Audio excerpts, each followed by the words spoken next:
स्वागत है the lost soul में। ये सिर्फ एक चैनल नहीं, ये एक ऐसी दुनिया है जहां कहानियां जिंदा होती हैं। यहां हम लाते हैं रहस्यमयी कहानियां, दिमाग घुमा देने वाला इतिहास और रोमांच से भरा कहानी सुनाने का तरीका जैसा शायद आपने पहले कभी महसूस नहीं किया होगा। हर एपिसोड में हम उतरते हैं उन रहस्यों में जहां देवताओं की लड़ाइयां या भविष्य की तकनीक और भूले बिसरे युग सब एक साथ मिलते हैं। इस चैनल पर मिलने वाली हर कहानी तुम्हें ले जाएगी एक नए आयाम में जहां इमेजिनेशन की कोई सीमा नहीं। तो अगर तुम्हें रहस्य, रोमांच और गहरी कहानी सुनना पसंद है तो सब्सक्राइब करो द लॉस्ट सोल और जुड़ो हमारे इस सफर में जहां हर स्टोरी छुपाए हुए है अपना सच और अपनी किस्मत। द लॉस्ट सोल, कहानियां जो सुनने के लिए बनी हैं। तो चलिए अब शुरू करते हैं अपनी वही पुरानी आवाज में। महापूजा की खबर। शौर्य उस बड़े से शहर के अंदर पहुंच चुका था, पर आदत के अनुसार उसे इस शहर के नाम से कोई लेना देना नहीं था। पर जानकारी के लिए बता दे कि इस शहर का नाम सरजा सराय था। ये शहर मुंद्रा साम्राज्य का ही एक हिस्सा था और साम्राज्य का प्रमुख व्यापारी शहर था। इस शहर का संबंध आसपास के अन्य साम्राज्यों और दिव्य भूमि से सीधा था, जिस वजह से इस शहर को मुंद्रा साम्राज्य की आर्थिक राजधानी कहना गलत नहीं था। इस शहर पर नगर प्रमुख मुख्य नियंत्रण अधिकारी था। वहीं इस शहर में 4 मुख्य कुल थे जो यहाँ अपनी सत्ता संभाले बैठे थे। इनमें से दमन कुल और कुषाण कुल 2 व्यापारी कुल थे, वहीं धर्मकुल और वृश्चिक कुल 2 साधकों के कुल थे। इनमें से वृश्चिक कुल दवाइयों और जहर बनाने की कला में माहिर था, वहीं धर्मकुल सामरिक शक्ति में महारत रखता था। दोनों कुल भी अपने पास खास हथियारे पालकर बैठे थे। ये हथियारे इतने खतरनाक थे कि वो वीरभद्र को उसके महल में घुसकर कभी भी खत्म करने की ताकत रखते थे। ये दोनों कुल इतने ताकतवर होने के बावजूद भी कभी भी उन्होंने राजसत्ता पाने की लालसा नहीं रखी। उन्हें ऐसे बेवजह के काम अच्छे नहीं लगते थे। उनके हिसाब से उनका एक ही काम है और वो है साधना करना और सबसे ताकतवर बनना और खुद को दुनिया के झमेलों से दूर रखना। इन दोनों सामरिक कुलों की कमाई का जरिया उनके हत्यारे संगठन थे जो मुंहमांगी रकम हत्या करने के लिए मानकर कुल की तिजोरी में भरते थे। इन दोनों कुलों में दिव्य उत्कीर्ण स्तर के ताकतवर योद्धा रहते थे। इस स्तर का साधक आसानी से धरती और असमान के तत्वों को अपने हिसाब से मोड़ने की ताकत रखता था। इसीलिए पूरी सरजा सराय इन 2 कुलों के लोगों से उलझने से डरती थी। यहाँ तक कि खुद सम्राट वीरभद्र भी उनसे अदबी से पेश आता था।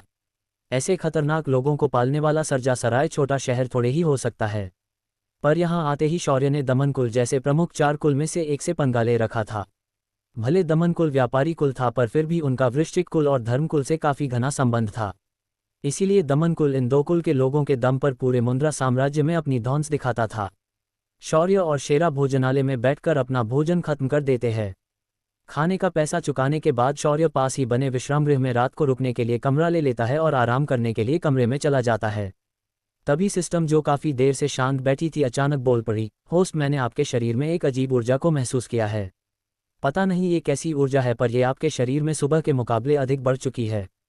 ये सुनकर शौर्य तुरंत सतर्क हो गया और अपने पूरे शरीर को खंगालने लगा। तभी उसने महसूस किया कि उसके आध्यात्मिक मूल के आसपास को पेशियों में जमा इथर नष्ट हो चुकी है, या कहे कि वो बदल गई है और अब उसकी जगह एक लाल रंग की ऊर्जा ने ले लिया है। उस नई ऊर्जा को महसूस करते ही शौर्य की हत्या करने की इच्छा तीव्र होने लगी। बेवजह उसके शरीर से हत्या का इरादा उफान मारकर बाहर निकलने लगा। इस अजीब बदलाव को देखकर शौर्य ने सिस्टम से पूछा, सिस्टम, ये क्या अजीब चीज़ है? इस पर सिस्टम ने शांति से समझाते हुए कहा, होस्ट, मुझे लगता है इस तरह की ये ऊर्जा आपके शरीर में किसी की हत्या करने पर प्रकट होती है। जैसा कि मैंने बताया था कि उन प्राचीन देवताओं और दानवों की पाप शक्तियों को इथर में बदला गया था। पर आप एक स्वर्गीय शरीर को धारण करने वाले व्यक्ति होने के साथ साथ इस युग का हिस्सा नहीं हो। परिणाम स्वरूप आप अप्रत्याशित रूप से इस लोक को नियंत्रित करने वाले बाहरी साधक हो। आपका भाग्य इस ग्रह से जुड़ नहीं सकता। इसके कारण आप इनके कर्म और फल के दायरे से बाहर हों। जाहिर है इसका परिणाम यह है कि आप यहाँ के दंडनायक बन चुके हो। अगर आप यहाँ किसी की हत्या करते हो तो आपको इस लोक की चेतना, यह ऊर्जा, एक मुआवजे के रूप में दे देती है, क्योंकि इन मरे हुए लोगों के पाप की आभा को आपके शरीर में जाने से इस लोक पर बना हुआ बंधन धीरे धीरे कमजोर हो रहा है। आपके इस मदद से एक दिन ये त्याग भूमि पूरी तरह से मुक्त हो सकती है। इस पर शौर्य ने चिढ़कर कहा, हाँ, तो क्या मुझे बेवजह किसी को भी मारना चाहिए? मैंने तुम्हें सुबह ही बताया था कि मैं ऐसा कुछ भी नहीं करूँगा। ऐसा कहकर शौर्य मुंह फेर कर खड़ा हो गया। पर तभी सिस्टम ने शौर्य से कहा, मैंने भी तो तुम्हें बेवजह किसी को भी मारने के लिए नहीं कहा है। तुम्हें बस एक निश्चित संख्या में इन लोगों को मारना है। अगर तुम ऐसा करते हो तो इस ग्रह की चेतना हमें बाहर जाने का रास्ता बता सकती है। ये सुनकर शौर्य विचार करने लगा। अंत में उसने आसमान की ओर देखा और कहा, लगता है तुम लोग मुझे एक हत्यारा बनाकर ही मानोगे। ऐसा कहकर शौर्य बिस्तर पर हाथ फैलाकर सो गया। तभी सरजा सराय की अंधेरी गलियों में कई सारे साधक जो आत्मा प्रकटन और आत्मा संकलन स्तर पर थे धीमी और शांत चाल के साथ उस जगह की ओर बढ़ रहे थे जहां शौर्य इस वक्त रुका हुआ था। जैसे ही ये लोग शौर्य के कमरे के पास पहुंचे, अंदर बैठे शौर्य को भी उनके आने का एहसास हो गया, क्योंकि उसके कान काफी तेज हो चुके थे। ऊपर से उसकी छठी इंद्रिय इस वक्त पूरे जोश से चिल्ला चिल्ला कर उसे खतरे का एहसास करा रही थीं। जैसे ही ये लोग शौर्य के कमरे के बाहर पहुंचे, शौर्य ने तेजी से हरकत की और शेरा को गर्दन से पकड़ा और उसे लेकर डायमेंशन के अंदर चला गया। शौर्य के कमरे का दरवाजा बाहर से एक जबरदस्त धक्के से खुला और सभी हत्यारे कोई खिड़की तो को अन्य जगहों से अंदर आ गए, पर उन्हें पूरा कमरा एकदम खाली मिला। जैसे ही उन लोगों के नेता ने शौर्य की बची हुई आभा को उस बिस्तर पर महसूस किया, वो गुस्से से बोला, वो साला भाग गया है, लगता है उसे हमारे आने की खबर पहले से मिल चुकी होगी। ऐसा कहने के बाद सभी ताकतवर साधक वहां से बाहर चले गए। उनकी जाते हो शौर्य अपने डायमेंशन से शेरा के साथ बाहर आ गया। इस वक्त शेरा के मुंह में एक अजीब जारी बूटी पकड़ी हुई थी।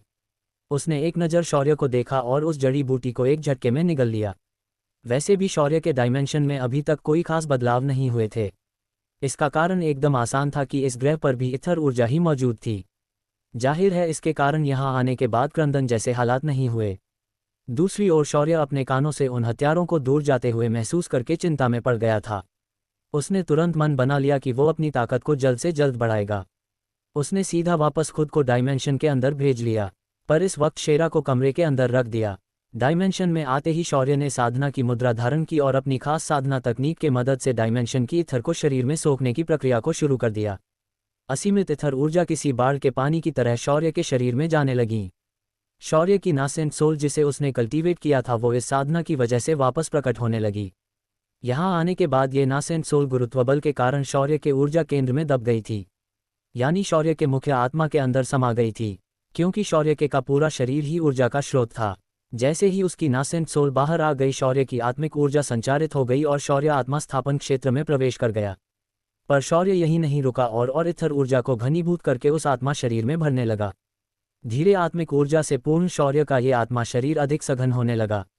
एक के बाद एक नए बदलाव शौर्य के शरीर में होने लगे। कहा जा सकता है कि शौर्य ने बनाई हुई ये नई साधना तकनीक किसी भी अवस्था की इथर ऊर्जा को शरीर में सोखने की क्षमता रखती थी। शौर्य की जब आत्मा संघनित रूप में शौर्य के शरीर के बाहर विस्थापित हुई, शौर्य आत्मा संकलन क्षेत्र में पहुंच चुका था। महज 18 साल की उम्र में इस स्तर तक पहुंचना आसान बात नहीं थी, पर यहाँ शौर्य 18 साल का तो बिल्कुल भी नहीं था। शौर्य ने कालांतर का फायदा उठाते हुए डायमेंशन के अंदर 3 दिनों तक घोर साधना की, जबकि बाहर सिर्फ एक रात गुजरी थी। जो हत्यारे शौर्य को मारने के लिए रात को आए थे वो वापस उसके कमरे की ओर नहीं आए थे। जब दूसरे दिन सुबह शौर्य अपने कमरे से शेरा के साथ बाहर निकला, उस विश्राम गृह का मालिक उसे हैरानी से देखने लगा। उसे उम्मीद नहीं थी कि शौर्य जिसने दमन कुल को उकसाया था वो जीवित बचकर बाहर आएगा, पर शौर्य जो अभी अभी बाहर आया था उसे अपना ऐसा व्यवहार अच्छा नहीं लगा था, तो उसने बाहर आते ही आज सबसे पहले इस दमन कुल का अच्छा खासा दमन करने का पूरा फैसला कर दिया था। तभी उसके विश्राम गृह के बाहर से 2 लोगों को जाते हुए बात करते हुए शौर्य ने सुन लिया। तुम्हें पता है आज कुषाण कुल के नीलामी घर में एक खास हथियार बेचने के लिए लाया गया है। कहते हैं कि ये हथियार सबसे खास तरह का प्राचीन शस्त्र है। तभी दूसरा आदमी बोला, वो हथियार सिर्फ खास नहीं बल्कि वो अपने आप में दिव्य उत्कीर्ण स्तर के साधक के बराबर हैं। तभी पहला आदमी बोला, तो क्या इस नीलामी में दिव्य भूमि के लोग भी हिस्सा लेने आ रहे हैं? इस पर पहला साधक बोला, मैंने सुना है कि दिव्य भूमि के बाहरी विभाग के वरिष्ठ विंध्य कुमार महतो और सदानंद कटारिया भी इस नीलामी में हिस्सा लेने वाले हैं। कहते हैं कि ये शस्त्र कुषाण कुल के साधकों को एक प्राचीन गुफा के अंदर से मिले हैं। ये सुनकर शौर्य की आंखें खड़ी हो गई।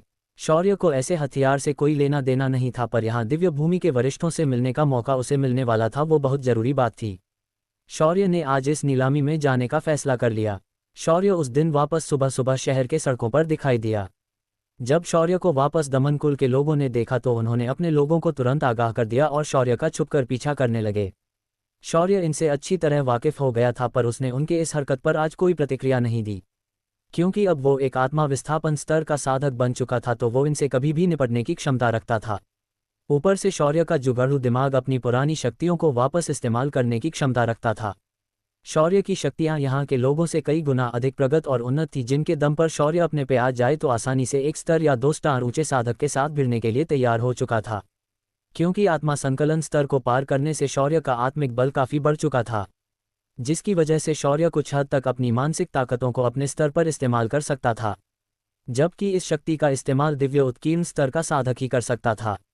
सुबह का नाश्ता करने के बाद शौर्य शहर घूमने निकल गया। शौर्य बाजार में घूमकर जानना चाहता था कि यहाँ की संस्कृति कैसी है। बाजार घूमते घूमते उसके कानों पर एक और खबर पड़ी। तुम्हें पता है, मुंद्रा साम्राज्य के पहले सम्राट अपने एकांतवास से बाहर आ चुके हैं, जो दिव्योत्कीर्ण स्तर पर थे। उन्होंने कल बाहर आते ही आपदा क्षेत्र को पार करके देवत्व अधिरोहण स्तर को प्राप्त कर लिया है। ऊपर से उन्होंने अपने भगवान के आने की खुशी में शाही भोग और महापूजा का आयोजन किया है। वो लोग अमावस के दूसरे दिन यानी कृष्ण बालिप्रतिपदा को अपने कुलदेवता की मूर्ति स्थापन करके पूजा करने जा रहे हैं। तभी बाकी लोग जिन्होंने ये सुना तो उनमें से एक ने कहा, ये कैसे संभव है? हमने तो इससे पहले किसी भगवान के अवतरित होने की बात नहीं सुनी थी। ये त्यागभूमि है महाराज, यहाँ कौन बाहर से अंदर आ सकता है? इस पर उस खबर बताने वाले ने कहा, उनके भगवान खुद राजमहल में एक दिन रुककर बताकर चले गए हैं। अब ये बात झूठ कैसे हो सकती है? फिर उस आदमी ने बात को बदलते हुए आगे कहा, पर बात कुछ भी हो, हमें महापूजा में आने का मौका तो मिला ही है। ऊपर से पहले सम्राट अब इतने ताकतवर तो है ही कि अगले 100 वर्षों तक मुंद्रा साम्राज्य को अब कोई सत्ता से बाहर करने की कल्पना नहीं कर पाएगा। अब नागौर वालों की कोई खैर नहीं। सुना है उन्होंने मुंद्रा परिवार के एक राजकुमार को अपने पास 10 सालों तक कैद में रखा था। ये सुनकर बाकी लोगों ने हाँ में सिर हिलाया और अन्य बातों पर बात करते हुए वहां से चले गए। वहीं शौर्य उनकी बातों से एक बात समझ गया कि उसके आने की वजह से ही मुंद्रा साम्राज्य का पहला सम्राट एकांतवास से बाहर आया है। पर उसके भैरव होने का उस सम्राट से क्या संबंध है, ये उसे पता नहीं था। इन्हीं बातों पर विचार करते हुए शौर्य शेरा के साथ गली गली घूमते हुए कब सुनसान इलाके में पहुंचा ये उसे भी नहीं पता चला। जब तक पता चला तब तक देर हो चुकी थी। शेरा की आभा बदल गई और आसपास से आ रहे हत्या के इरादों को महसूस करके उसने अपना आकार बढ़ा दिया। वहीं शौर्य भी सतर्क हो गया और शांति से रुककर बोला, अगर हमारा पीछा करना हो गया हो तो बाहर आ जाओ और आमने सामने आकर अब थोड़ी बातचीत की जाए तो अच्छा होगा। शौर्य की आवाज़ उस सुनसान इलाके में गूंज गई। ये इलाका किसी समय शहर का रिहायशी इलाका था, पर एक हादसे के कारण यहाँ की इमारतें ढह गई थी, जिस वजह से अब यहाँ कोई नहीं रहता था और हर तरफ घास-फूस उगी हुई थी। शौर्य के इतना कहने के बाद घास-फूस में हलचल हुई और एक के बाद एक कई सारे आत्मा संकलन और आत्मा केंद्रीकरण स्तर के योद्धा बाहर आकर शौर्य को घेर कर खड़े हो गए। उन्होंने बाहर आते ही शौर्य को घेर लिया और उसे घूर कर देखने लगे। उनके घूरने से शेरा पहले भड़क गया और बोला, अब क्या घूरते रहोगे या कुछ बोलोगे भी? एक कुत्ते को इंसानी भाषा में बात करते हुए सुनकर सभी हमलावर हैरान होकर शेरा को देखने लगे, पर इन्होंने हिरण्यग्रह के लोगों की तरह प्रतिक्रिया नहीं दी। उल्टा कौतूहल से उनमें से एक ने कहा, भाई ये देख बोलने वाला कुत्ता, अगर हम इसे कुलप्रमुख को दे देते हैं तो वो खुश हो जाएंगे। उसकी ये बात सुनकर बाकियों की आंखों में भी शेरा को लेकर एक लालच जाग गई। शेरा ने उनकी नज़रों को देखकर अजीब सा महसूस कर दिया और शौर्य के पीछे छुपते हुए बोला, ऐसे गंदे विचार इस शेरा के बारे में रखने का सोचना भी मत। मुझे इंसानों में कोई दिलचस्पी नहीं है, दूर हो जाओ गंदे लोगों। शेरा की ऐसी हरकत से शौर्य के चेहरे का ठंडा भाव बदल गया और अचानक पेट पकड़कर हंसने लगा। शौर्य को ऐसे हंसते देखकर हमलावरों को पहले तो कुछ समझ नहीं आया, पर जब समझ आया तो वो लोग भी हंसने से खुद को रोक नहीं पाए। शेरा इन बातों से चिढ़ गया और गुस्से से बोला, अगर तुम लोगों ने इस महाराज पर हंसना बंद नहीं किया तो अपन तुम लोगों को कच्चा चबा जाएगा। ऐसा कहकर शेरा ने अपने खूंखार दांतों को भींचकर दिखाया। अचानक वातावरण बदल गया और एक अजीब सी भय की लहर दौड़ गई। क्या शेरा खुद शौर्य से पहले इन हमलावरों से निपटेगा? क्या शौर्य दिव्य भूमि के उन बाहरी वरिष्ठों से मिल पाएगा? क्या है ये नई शक्ति जो शौर्य को हत्या के बाद मिल रही थी? रक्तपात का आरंभ। शौर्य को सिस्टम द्वारा बताया गया था कि इस ग्रह के लोगों की जब भी वह हत्या करता है तो उसके शरीर की इथर एक अलग ही ऊर्जा में बदल रही है और उस ऊर्जा के कारण शौर्य अधिक शक्तिशाली बन रहा है। ये हत्या करने के बाद शौर्य को इस ग्रह की चेतना द्वारा दी गई ऊर्जा थी। जब शौर्य सरजा सराय में घूमकर आनंद ले रहा था तो वह घूमते घूमते पुराने रिहायशी इलाके में पहुंच गया जो अब खंडहर बन चुका था। इस जगह आते ही शौर्य को दमन कुल के लोगों ने चारों तरफ से घेर लिया। हमलावरों ने जब शेरा को बात करते हुए सुना तो उन्होंने शेरा को पकड़कर ले जाने की योजना बनाई।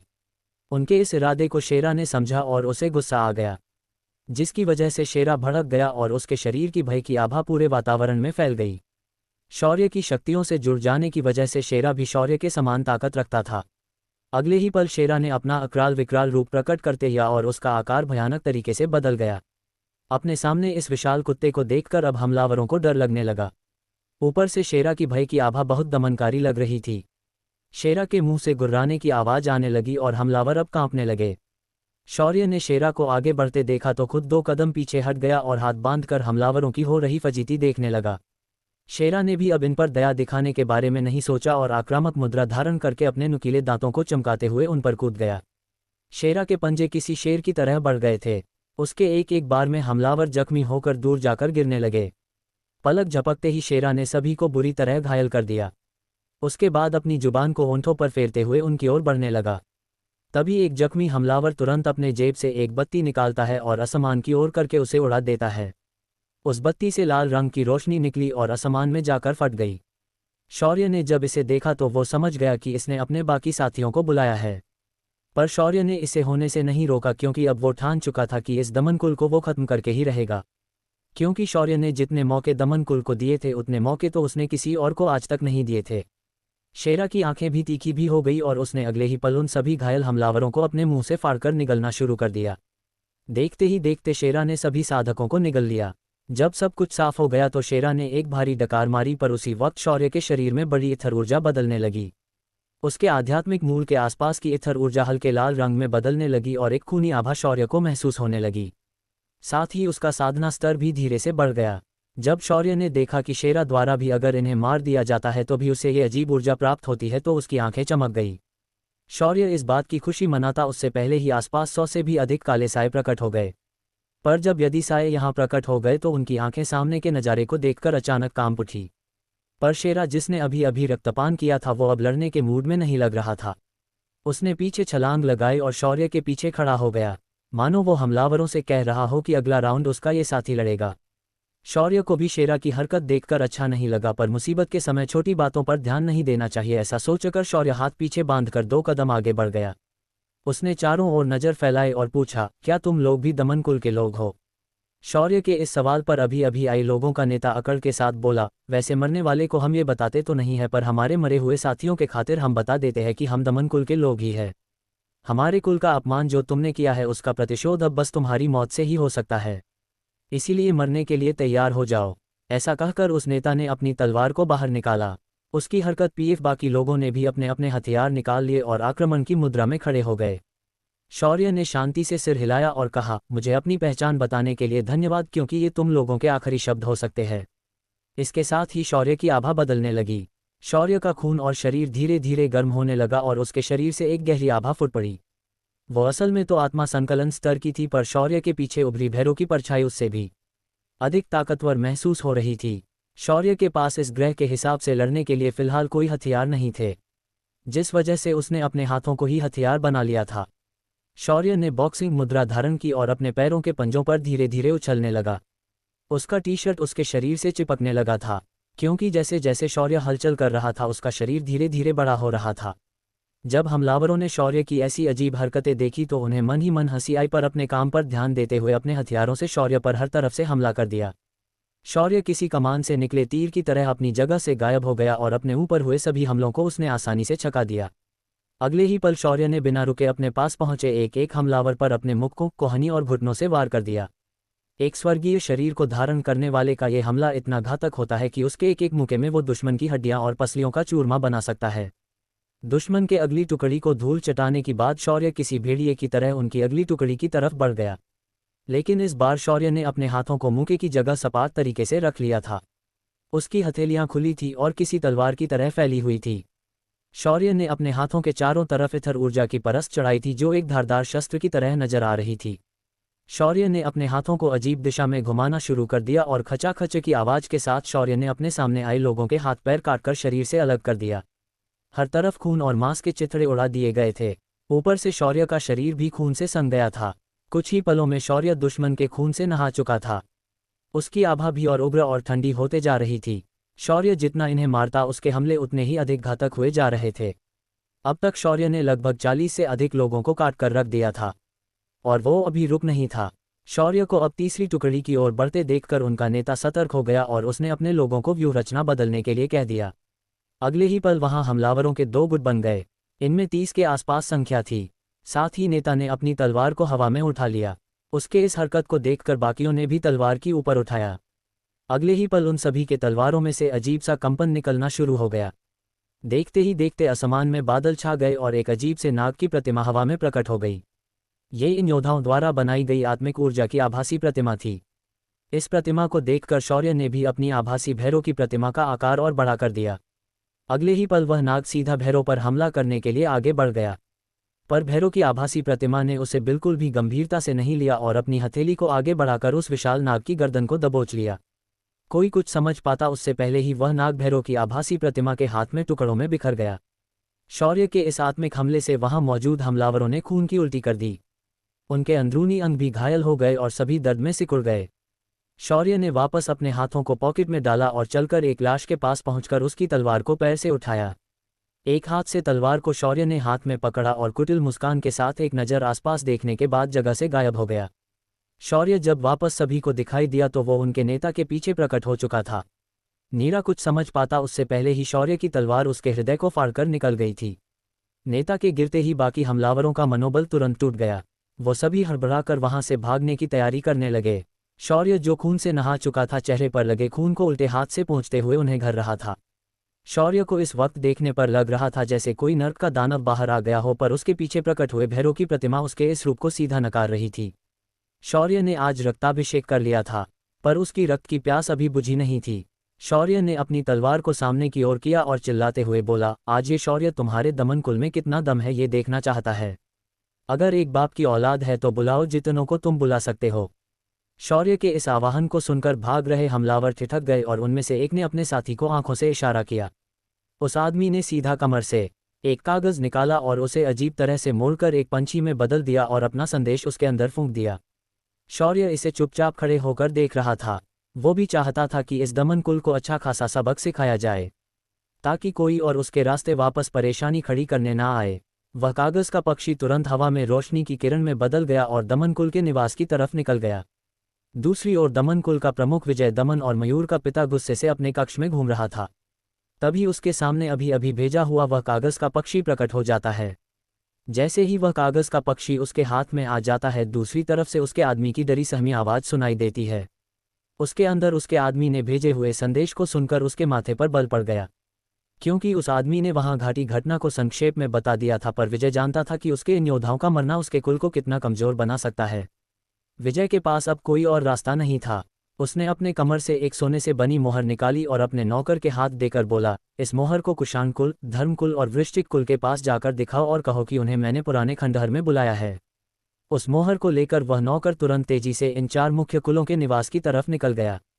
चारों कुल मिलकर इस बात पर एक संधि बना चुके थे कि जब भी कोई ऐसी मुसीबत आ जाए जब कुल के अस्तित्व का सवाल हो तो वो उस मोहर के जरिए एकत्रित आ सकते हैं और अपनी सर्वोच्च शक्ति का उपयोग करके वो इस मुसीबत का सामना कर सकते हैं।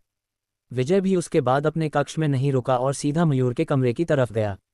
वहां से उसने मयूर को अपने साथ ले लिया, क्योंकि वो अपने इस बेकार वारिस की दुनिया दिखाना चाहता था। मयूर को लेकर विजय अपने सबसे शक्तिशाली आत्मा प्रकटन स्तर के योद्धाओं और अन्य आत्मा संकलन स्तर के योद्धाओं के साथ उस पुराने खंडहर की ओर निकल गया।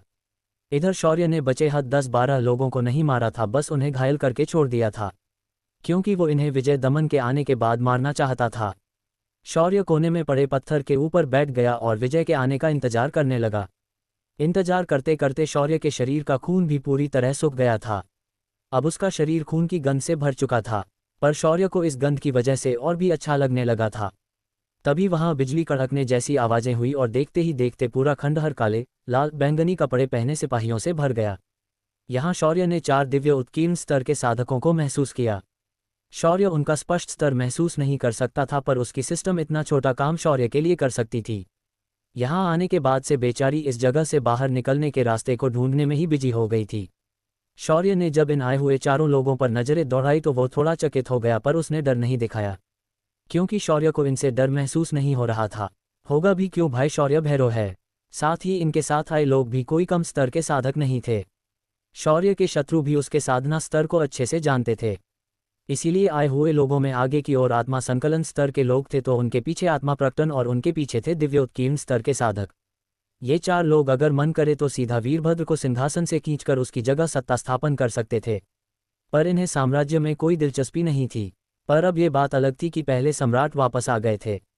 आए हुए लोगों की नज़रें अब शौर्य पर टिक गई थी, वहीं शौर्य भी उन्हें नज़रें फेर कर देख रहा था। इनकी संख्या 1000 से अधिक लग रही थी। तभी कुछ और लोग वहां प्रकट हो गए। जब शौर्य ने उस ओर नजर दौड़ाई तो उसने एक जाने पहचाने चेहरे को देखा और अचानक हंसते हुए बोला, आओ कुलनाशक मयूर, तुम्हारा स्वागत है। देखो तो यहाँ तुम्हारे इस स्वधर्मी स्वभाव के कारण आज यहाँ 4 कुल के लोग अपनी सारी ताकत लगाकर मुझसे उलझने आए हैं। पर मुझे अभी भी समझ नहीं आ रहा है कि मैंने तुम्हारी जान बचाई तो तुम्हें इतना बुरा क्यों लग रहा है। शौर्य की बात सुनकर मयूर आग बबूला होते हुए बोला, मैंने तुम्हें मेरी जान बचाने के लिए नहीं कहा था, वो तो तुमने अपनी इच्छा से किया था। रही बात तुमसे उलझने की तो तुम्हें बता दूं, तुम्हारी इतनी औकात नहीं है। पर फिर भी तुमने मेरा और मेरे कुल का अपमान करके मेरी बात को ना मानकर मुझ पर हाथ उठाया। जाहिर है अपमान का बदला हम तुम्हारे खून से ही लेंगे।